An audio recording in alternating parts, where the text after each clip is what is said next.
اعلان ہوتا ہے کہ آؤ خیر اور برکات لوٹ کے لے جاؤ، میرا دور امن و امان کا دور ہے، کوئی فتنہ نہیں، کوئی لڑائی نہیں، کوئی جھگڑا نہیں، کوئی قتل و غارت نہیں، امن ہے، سکون ہے۔ سیدنا حسن بصری رحمہ اللہ فرمایا کرتے تھے، میں نے امیر المؤمنین عثمان کی طرف سے اعلان کرنے والے کو سنا، لوگوں آؤ اپنے اپنے عطیات لے جاؤ۔ لوگ آئے، ڈھیروں مال لے کر چلے گئے۔ پھر اعلان ہوا، لوگوں آؤ اپنی تنخواہیں لے کر چلے جاؤ۔ پھر لوگ آئے اور اپنی تنخواہوں کے نام پہ ڈھیروں مال لے کر گئے۔ پھر اعلان ہوا، تمہیں جو وظائف ملتے ہیں وہ وصول کر لو۔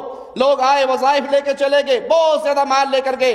پھر اعلان ہوا، آؤ اپنے اپنے کپڑے لے کر چلے جاؤ، تمہارے لیے کپڑوں کا اعلان ہو رہا ہے امیر المؤمنین کی طرف سے۔ پھر اعلان ہوا، گھی اور شہد بیت المال سے بانٹا جا رہا ہے، آؤ لوگوں اپنے حصے کا گھی اور شہد لے جاؤ۔ حسن بصری کہتے ہیں یہ سارے اعلانات میں نے اپنے کانوں سے سنے۔ مزید فرماتے ہیں وہ زمانہ جو عثمان کا دور تھا وہ اتنا برکت والا تھا، اس میں رزق بڑا وافر تھا، معاملات بہت اچھے تھے، ہر مسلمان دوسرے مسلمان سے محبت کرتا تھا۔ اگر لوگ اسی اثار اور جذبے کے تحت زندگی گزارتے رہتے تو زمین اور آسمان کی برکتیں ان کو حاصل ہوتی رہتی اور وہ اسی طرح کھلا ہوا رزق پاتے، لیکن لوگوں نے صبر سے کام نہ لیا اور وہ تلواریں جو کفار کے مقابلے میں کھینچی ہوئی تھی وہاں سے ہٹا کر اپنے آپ اس میں کھینچ لی۔ امام محمد بن سیرین رحمہ اللہ فرماتے ہیں خلیفہ راشد عثمان کے دور میں دولت اتنی زیادہ تھی، ایک لونڈی اپنے وزن کے برابر سونے میں تول کے بیچی جاتی تھی۔ لوگوں کے پاس اتنا مال تھا، لونڈی خریدتے وقت اس کی قیمت کیا لگتی، ایک پلڑے میں لونڈی کو بٹھا دیتے اور ایک میں سونا رکھنا شروع کر دیتے، جب اس کے وزن کے برابر سونا ہو جاتا تو وہ لونڈی بیچی جاتی۔ گھوڑا 1,00,000 درہم کا بیچا جاتا، کھجور کا ایک درخت 1,000 درہم کا بیچا جاتا۔ اس حد تک مسلمانوں پر اللہ کی رحمت، دنیا میں سے برکات وصول ہونا شروع ہو گئی تھی۔ نبی کریم صلی اللہ علیہ وسلم نے اس بات کی خبر اپنی زندگی میں دی تھی کہ عمر بھی شہید ہوں گے، عثمان بھی شہید ہوں گے، ایک ہنگامے کے بدلے میں، ایک بلوے کے بدلے میں ان کو شہید کیا جائے گا اور پھر ان کو اللہ کی جنت ملے گی۔ صحیح بخاری حدیث نمبر 3674 اور صحیح مسلم حدیث نمبر 6214۔ ابو موسیٰ اشعری سے روایت ہے رضی اللہ عنہ وارضاہ کہ ایک دن اپنے گھر سے میں وضو کر کے نکلا، یہ نیت کر کے کہ آج میں نے اللہ کے نبی صلی اللہ علیہ وسلم کا خادم بن کے رہنا ہے، پورا دن آپ کی خدمت میں گزارنا ہے۔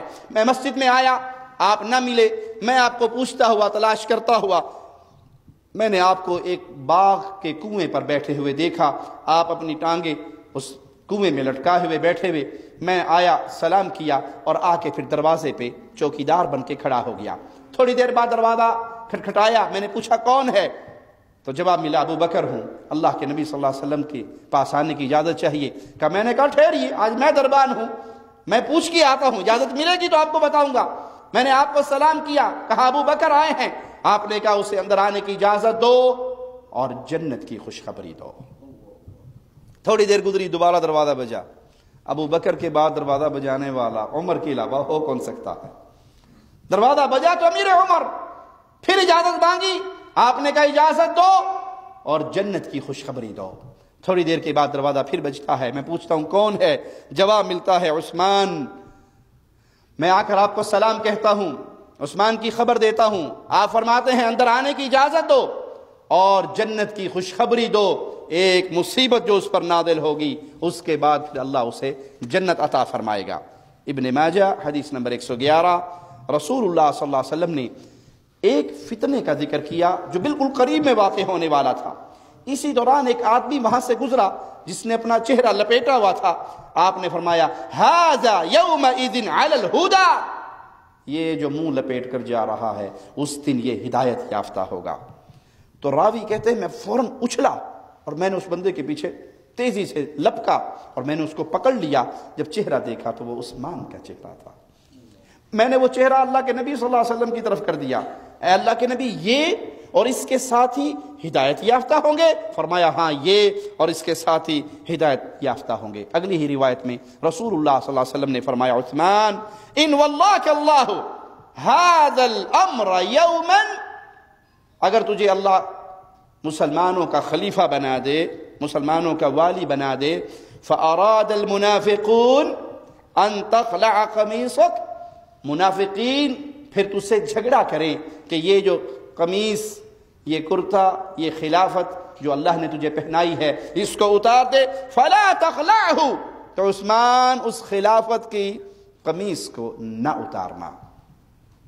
تجھ سے منافق جھگڑا کریں گے کہ اس خلافت کو چھوڑ دیجئے، خلافت سے دستبردار ہو جائیں.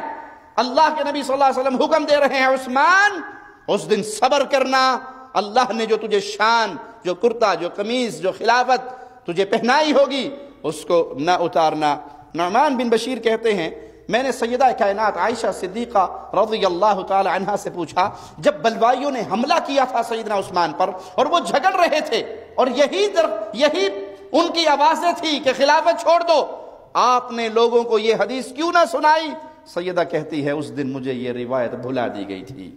سیدنا عثمان رضی اللہ عنہ وارضا، وہ خوش نصیب ہستی، وہ عظیم الشان مقام والے کہ ابراہیم خلیل اللہ کے بعد کوئی جوڑا اللہ کے راستے میں ہجرت کرنے والا بنا اپنی بیوی کے ساتھ، تو مکہ سے حبشہ جانے والے محمد کریم صلی اللہ علیہ وسلم کی لخت جگر سیدہ رقیہ اور سیدنا عثمان، یہ دونوں اللہ کے راستے میں پاک باز ہستیاں ابراہیم خلیل اللہ کے بعد یہ شرف پانے والی. سیدنا عثمان کو ظلماً شہید کیا گیا. اس وقت آپ نے نہ تو جنگ کی، نہ ان کے خلاف لشکر کشی کی، اور نہ ہی آپ کے ہم پلہ صحابہ میں سے کسی نے آپ کے ساتھ یہ لڑائی کی، بلکہ امیر المومنین سیدنا عثمان نے اہل قبلہ مسلمانوں سے قطعاً جنگ کرنے کا ارادہ نہ کیا. حالانکہ اسلام کی سربلندی بہت ہو چکی تھی اور اس وقت آپ کے خلاف باغی جو بغاوت کر رہے تھے ان کا شر بھی بہت زیادہ پھیل چکا تھا. آپ چاہتے تو اپنے پیارے نبی کے پیارے صحابہ کے ذمہ یہ کام لگا دیتے، لیکن آپ نے مسلمانوں کا خون بہانے کو پسند نہیں کیا. شیخ الاسلام ابن تیمیہ رحمہ اللہ فرماتے ہیں عثمان کا خون بہانے میں اہل ایمان میں سے، صالح مومنین میں سے کوئی شخص بھی شریک نہیں تھا. یہ سارا فتنہ پھیلانے والے اوباش قسم کے لوگ اور بلوائی تھے جو حقیقت میں ابن سبا کی اولاد اور ان کا جال میں پھنسے ہوئے وہ گمراہ لوگ تھے. کچھ گمراہ کرنے والے تھے، کچھ عوام الناس میں سے گمراہ ہونے والے تھے. سیدنا علی رضی اللہ عنہ وارضا اکثر ایک دعا کیا کرتے تھے. سیدنا علی کی دعا پہ غور کیجئے، خاص طور پہ وہ لوگ جن کو گھٹی کے طور پر ابو بکر، عمر، عثمان کی نفرت پہ لائی گئی ہے کہ یہ نعوذ باللہ اہل بیت کے دشمن تھے اور اہل بیت ان کے دشمن تھے. آئیے مولا علی دعا کیا کرتے تھے، اللہم لعن قتلۃ عثمان فی البر والبحر والسہل والجبل، اے اللہ جنہوں نے عثمان کو شہید کیا ان قاتلوں پر بر و بحر میں، میدانوں اور پہاڑوں میں، ہر جگہ اپنی لعنت برسا. تو اہل بیت اس جرم میں شامل نہ تھے، پیارے نبی کے پیارے صحابہ اس جرم میں شامل نہ تھے. یہ کرنے والے، اس کی تفصیل انشاءاللہ ہم اگلے درس میں بیان کریں گے کہ وہ مجرم کون تھے جنہوں نے یہ سارا فتنہ اور اس فتنے کی آگ کو بھڑکایا، اور وہ اسباب کیا تھے، وہ الزامات کیا تھے جو جھوٹ دھوکے کی بنیاد پر امیر عثمان کے ذمہ لگائے گئے. امیر عثمان رضی اللہ عنہ ان تمام کے تمام جھوٹوں سے پاک، بری، پاکیزہ، طیب، طاہر زندگی گزار کر اللہ کی جنتوں کے مہمان بنے. اقول قولی ھذا واستغفر اللہ لی ولکم ولسائر المسلمین فاستغفروہ انہ هو الغفور الرحیم.